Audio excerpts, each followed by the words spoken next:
Good morning. Good morning. Good morning. Buenos dias. Welcome, and thank you so much for joining us this morning.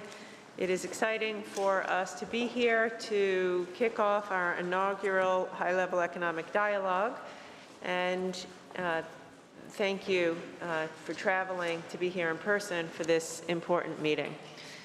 I'd like to begin by turning it over to our Vice President Kamala Harris, who recently has been to Mexico, had a very productive trip, and we're just thrilled that you could join us this morning. Thank you, Madam Secretary. It is an honor to welcome our guests, our friends, our partners. It is good to see you again, Foreign Secretary Ebrard, Secretary of the Economy Clouthier, Ambassador Montezuma.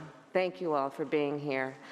We are very excited about this next stage of the relationship and the partnership between the United States and Mexico.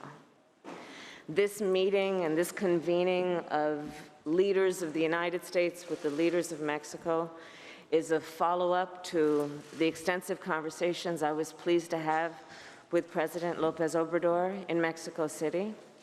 And it is a follow-through in terms of the commitment that we have had for a long time and that we will only strengthen through the dialogue today and what comes out of this dialogue in terms of the plans going forward.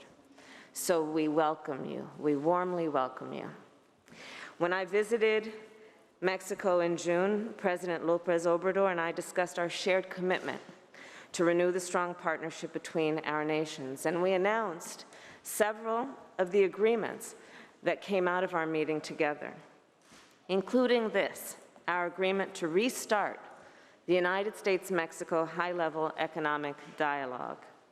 I want to thank those members of our administration who worked to put that agreement into action, including our co-chairs, Secretary of State Antony Blinken, Secretary of Commerce Gina Raimondo, and Ambassador Katherine Tai. I also would like to welcome Secretary Alejandro Mayorkas, I believe Administrator Samantha Power, and our new ambassador to Mexico and a long-standing leader in the United States, Ken Salazar. This dialogue was last convened in 2016, and so much has happened.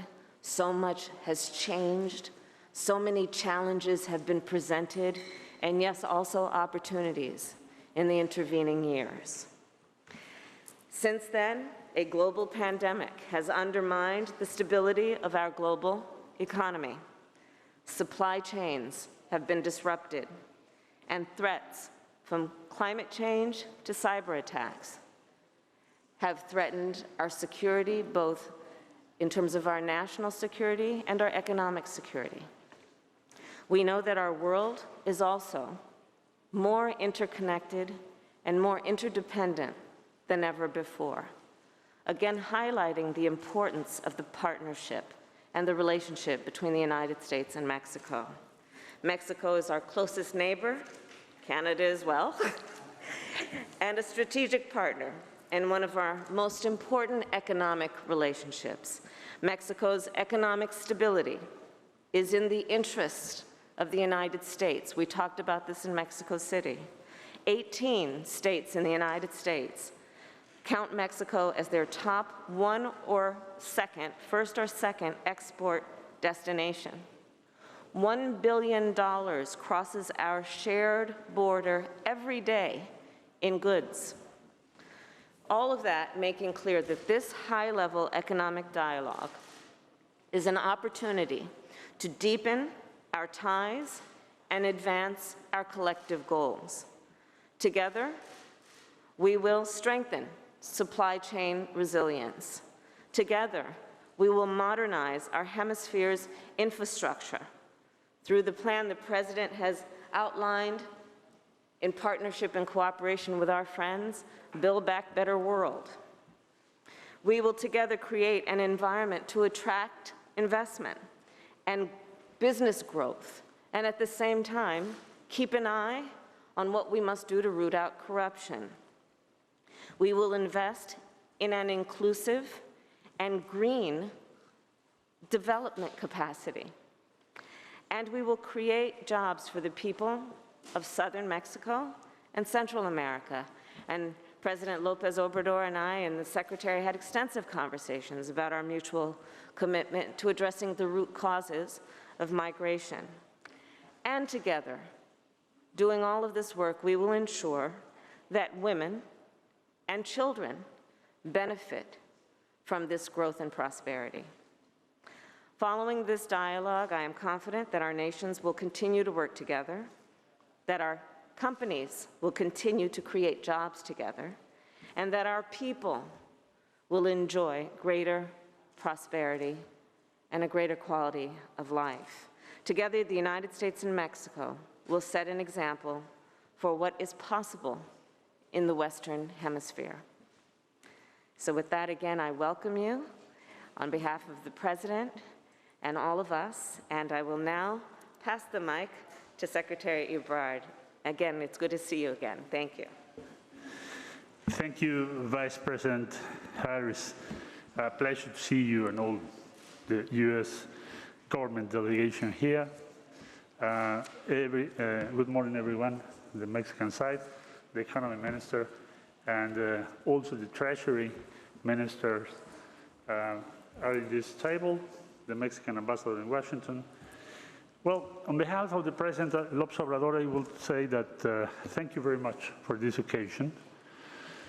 Thank you very much because we are going to build a new vision about North America, North American countries, North American economy, North American region. This dialogue is not about the problem that we face every day. We have a framework about a lot of things in a very complex relationship.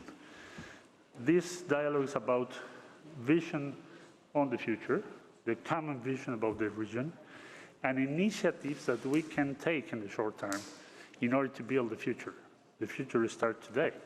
So we are going to really put all our efforts and commitment to fulfill our goals, the shared goals that we are going to discuss in the next hours. There are a lot of things to share with you, with your team, about the economy, the supply chains, how are we going to face the situation that the pandemic showed to us.